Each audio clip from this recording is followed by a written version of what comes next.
So here they are, we three queens of Africa. I'm Achieng.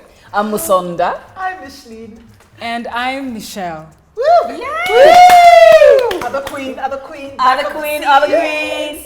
Now this is so wonderful because Michelle is actually the behind the scenes woman, and we're gonna do something different today, and she will be asking us questions. Because she's been filming us for the last 2.5, actually, almost years, and you know, the camera, you know, the pictures, and oh my God, like being you, and so you have some questions for us, girl.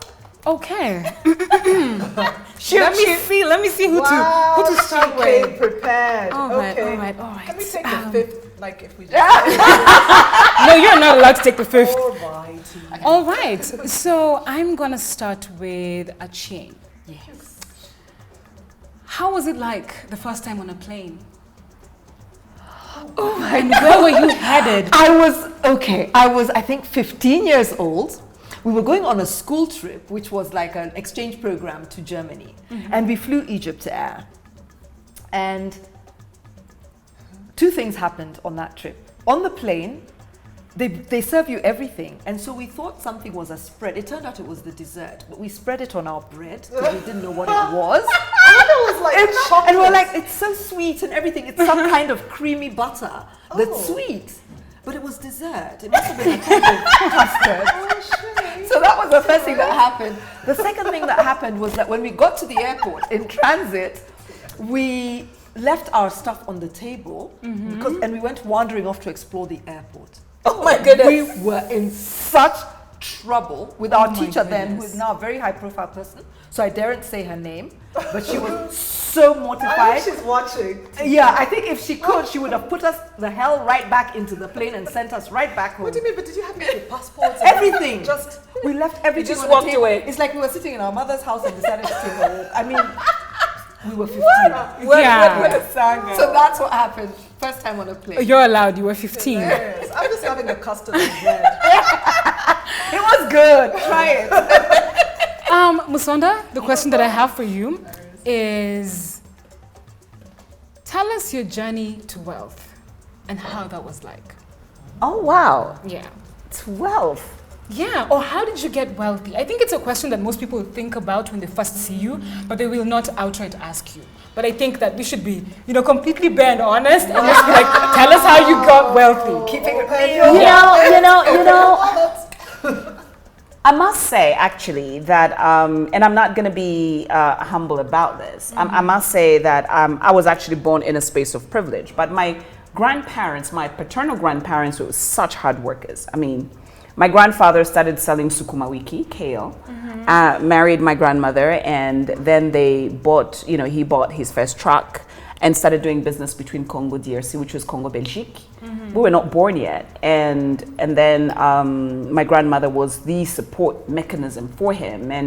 And so he became the one person who ran the business, entire buses, trucks in my province where I was born. So for me, this has been a picture in my life, a picture of hard workers, a picture of, especially the matriarchy, because I never met my grandfather, but I have his name and I look like him. And also what was so funny, someone mentioned to me, says, did you know that your granddad had Lukamumba written on his buses in red? And I love red. Like I could never explain that. And I was like, whoa, okay, that's interesting. His name was Luca? Luca Mumba. Oh, like an Italian Luca? K.A. Okay. Yeah, that's the Luca, yeah. So, and it was fascinating. So for me, as a child, looking into that, I've seen the cushion and what a system did to you. And so with my grandmother, and it's not richness, it's the wealth, your well-being. My grandmother was a Seventh-day Adventist, so she talked a lot about her health, and she talked about, communities, supporting others and giving.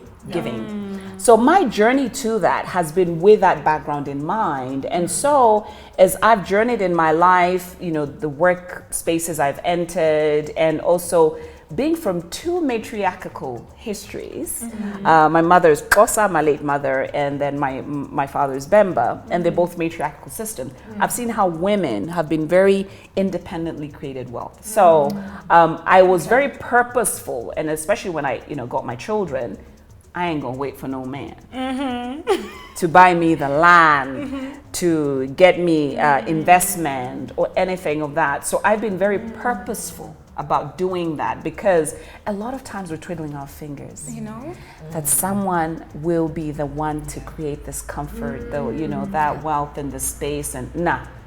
I've not been waiting, honey. Good. That's so Good fascinating. on you. That's so great. I'm finding that really powerful, because it's not a narrative that people talk about explicitly. Yeah. So people, I think women were still sort of twiddling our thumbs. I think that's still the overwhelming narrative. I hope this doesn't seem so old-fashioned, isn't it? No, but it's true. Isn't it? I mean, it is like true. for you, right? Yeah, and People still- especially as women, Yeah. we are born, I think society puts this idea in our heads where people should do things for us. Yes. And so you go through life waiting for the other to do something, the other one to do something for us. Yeah. So I love that. That's empowering. All right. Learn something new about you. Micheline, Yes. it is your turn. Are you ready? I wonder what she'll come up with. So I was born ready. Did you hear that? She was born ready. Born ready. what is the most exciting and exhilarating thing that you've done in your life? Ooh, I need to sit up. Yeah, this one is. I'm sure you need a second. Let me take a sip. Under 18s, get off the camera. Stop watching. Oh my goodness. I am so not going to tell you the thing. I'm not going to tell you the thing. You can tell us. No, It's a I'm safe kidding. space. I'm kidding. Do you know what? It's maybe not going to sound as exciting as I found it to be, but I went swimming with the dolphins. I have to say, when you say the word exhilarating, these are just words that I just You have to read. feel something. But honestly, exactly. Yeah. Exactly. So it was so amazing. We were on a boat, and then the guide basically says, "Okay, now, sort of gently dive off the boat and into the ocean, the Indian Ocean." And honestly, I did, and boom, ba boom, ba boom. And I remember thinking, this is that excitement plus the boom, ba boom. That's exhilaration for me, because 100%. it was fantastic. And one thing we had been told to do was to try and keep ourselves sort of arms to the side. If any of you are swimming with the dolphins in our lovely Indian Ocean, you just want to not be splashing about, flapping about. No, just try and pretend you're dolphin-like almost, right? And so I was just there moving in the water like this, and the dolphins basically, the school of dolphins just kind of came around me. It was to die for. Oh, wow. It was to die for. I had a friend with me, and she said that her palpitations were just too overwhelming. So she just hung out by the boat. In fact, she started flapping about. I won't name you, but I know you watch. And I know you'll be like, oh, Mish. But yeah, she just had to hang out by the boat. It was too much. Nothing can prepare you for this feeling. You've got the coolness of the water. Of course, it's turquoise waters. But you also have God's creations, just really beautiful beings. Incredible. Just slithering past. It was incredible. Highly recommend it. Oh, I Yes. would love Nice. to experience that. I would love to Yes. experience that. Yeah, no, it was 100%. to die for. Oh, wow. What are the two most important things to you, and why those two? Things, so they have to be inanimate. No, Not they don't. It could be necessarily. anything. Can a person You be know? a thing? A person be a thing. Absolutely. I'm like, is this English, like proper? Absolutely, a person can be Yeah. a thing. For me, first, my twin sister. I shared a womb with her. Yeah. When I tell people that sibling relationship is so very different to a twin relationship, those of you who have twins, I'm sure you know that, it's the most, I don't know how to describe it.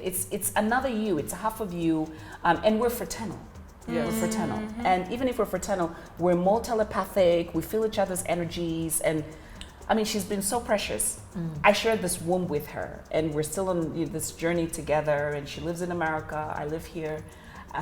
It's beautiful. And then the second are my children. Yeah. Of course. My son and daughter, I just, these precious human beings, and my daughter is now getting into double-digit age, and they're so intense. They're just, they've got their own personalities, their own opinions. They're asking questions, they're interrogating spaces. And for me, one of the things I've been very purposeful about is, I think I've had one each birthday party, nothing more, maybe two. And then after that, I just take them for an experience. Is it your birthday? Let's go to the Masai Mara. Yeah. Yes. Let's go to Zambia, to Victoria Falls, so that you can experience it because it's part of your heritage as well. So they're just precious to me. Oh, lovely. Nice. I get that. I'm gonna say peace of mind, contentment, kind of rolled up into one. And I'll tell you why. Because I've been in situations where when your peace of mind is so disrupted, you can't be your best self, and you can't live and love fully and wholly. You can't live and love anyone, not even yourself, fully and wholly. So for me, peace of mind and contentment is such an important thing to me, because that's when I'm then able to bring of myself for myself, but also for everyone around me, everyone that I love, everyone that I care about. The second, that's a really tough one. I don't know if I should, actually I had three, but okay. I'll start. Family is really, really important. And I don't define family as my mother, my father, my sister, my brother, because I've also got friends who are family to me. Absolutely. You know, Absolutely. who I will turn to in happy times and in tough times. Yeah. So I'm going to say family, but not in the nuclear sense. My sisters, my daughter, my friends, really close friends, like you guys, like Gracie, you know, I've got these family friends that are really, really family to me. Yeah. So Precious. yeah, I'd say those two. Oh my goodness. You know what? I'm going to be quick, and the benefit of going last is, people say what you had in mind. Honestly, family for sure. A footnote to, and I see it in the same way, a footnote to the family thing that touches on the sibling thing. I was on a flight pre-COVID, a long haul to the States, and there was this lovely Kenyan auntie, 60-plus-year-old lady, and she just looked so forlorn. And after a while, we got talking the way you do when you're sitting next to someone. Long story short, she starts to say how she's just so burdened by the fact that her son and her daughter don't get along. They haven't talked since I don't know when, and this and that. And then she sort of turned to me and said, what are you up to? I think I was actually going to Antigua, my sister's birthday. Yeah, exactly. So it was a long haul to New York and then to Antigua. And I said, I'm so excited. I'm going for my sister's birthday. And then she's like, how many sisters do you have? Da, da, da, da. And she told me something, and she's like, hang on to that sibling friendship like honestly, it's the dearest thing to you. And I said, it is. And I've later reflected with different friends who don't get on with their siblings. It's not something, I can't tell you what we did or what my parents did such that we're so close, especially with my three sisters. I think we just lucked out. But I just would say that if possible, if there's strain, if there's a way of working it out, please do. I'm answering a question and adding as I do. As we always do. As I do. Because it's the dearest thing. And so my siblings, my sisters, but really as part of that, my family, that peace and contentment. I mean, she said it so brilliantly, and I agree. 100%. Wonderful. That's beautiful. So we could take a last one, perhaps? Yes. Or did you have I really just, no, I was going to just say, for those who don't know, and I've had people in Europe tell me, oh, your professional studio and you must be spending millions for your filming. This woman is an absolute genius. She rocked up at our first shoot carrying 2 boxes, the whole cameras, the whole suite in 2 big black boxes that had been sitting in the back of her car, ready for filming, set up, and this place was converted into a studio in 5 minutes, okay, 10 maybe. But like, she's an absolute genius. Michelle, the world needs to know you. We value you. Like, she's in her 20s and she's just bawling. Honestly. You are It is my everything. joy. Yes. It is my joy to do something like this. No, Genuinely. thank you. Yeah. We appreciate You're you so much. amazing. Okay, so one last question to all the 3 of you. Okay. What is one mistake, what is a mistake that you see most women making that you wish they didn't? Go. for it. Bursting. Just go for it. I love it. You know what? I don't- We keep second guessing ourselves. Girls, we have to stop. Sometimes you have an opportunity and somebody says, why don't you apply for this? And you say, oh, but I don't know if I'm Yes. ready. Or you're in a meeting and somebody, you know, there's a discussion being had and you have a point of view and you think, oh, but maybe I'm wrong. And then some guy jumps in and says it and you're thinking, drat, I should have said it. Stop it, girls. Let's stop second guessing ourselves. Yeah. Just speak up. Step into the authority that you've been given. Step into the opportunity. Like, I'm so Absolutely. passionate about it. Okay. That was passion. You need some water, darling. So true. And we've had this conversation with you three because you've been my like precious advisors. That salary, honey, Oh, negotiate. Yes. That's And another know one. your worth. Worth. And talking of worth, best advice I've ever received: when respect is not being served at the table, get up and leave. Like my God. I just choop.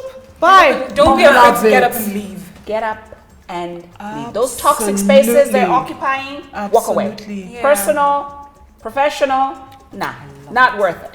Love it. I love it. I love Awesome. that one. Yeah. Oh my goodness. It's between two. Let me pick one. I just think we diminish ourselves, you know, and it's linked to some of what you've said. I just think we're always, it's part of the second guessing, but it's like, let me just try and make myself so small. Do you know, to this day, you know, if I think of, say, a corporate space, you know, different sort of sectors of work, you know, the classic conference room and, you know, mostly men perhaps.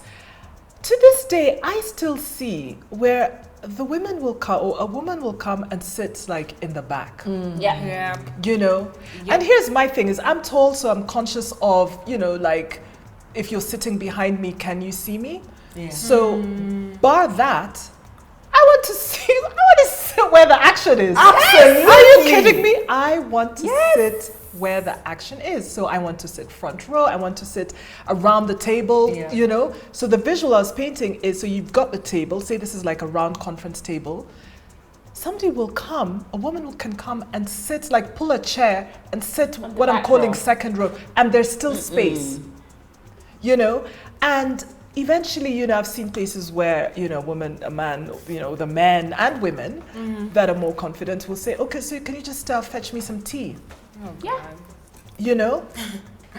I'm not doing any of that. Of course not. I'm not going to. Now, if I just happen to be at the tea place and, you know, you ask me, hey, oh, are you getting one? Get one for me. I can sense which one is just a normal ask, Yes. right? And I know that you do that for me. Or which one is because you're the woman. Minimizing you. Yeah. Right? Yes. And it Yeah. happens so much. It happens to youth. So big lesson.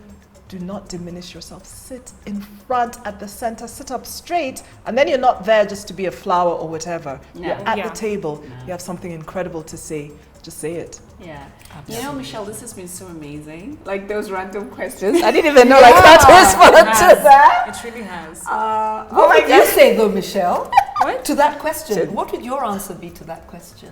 I think As a younger person, your experiences, oh my God. you know, a young I woman. feel like I would. I'm just gonna say something that I'm learning to do for myself. Yes. Is allowing myself to occupy space. And we have a topic on that. Girlfriend. We gotta be Yes, talking about and that. not be apologetic for it. It is difficult sometimes. Like I get jittery, I get goosebumps, but I am still allowing myself to be there and to be in that space, even though I'm feeling that way. And that is something that I'm still learning how to do. Even and that, if you're, it's not to cut you short, my Incredible. dear. Yeah. Even if Incredible. you're shaking, okay. That's when you know. Occupy. And that's also when you know it's good. Yeah. Absolutely. And then it That's becomes when you know it's exhilarating. good. Love it. Exactly. That's the word. Okay. You know what? We could go on, and this is like a dinner chat. It's been so wonderful. Yes. Thank you for letting me occupy this space. Thank Thank you so much. Namesake almost. All right. You know what, everyone out there, this is all we have time for. Don't forget to Subscribe. Thank you so care. much. Ta-da.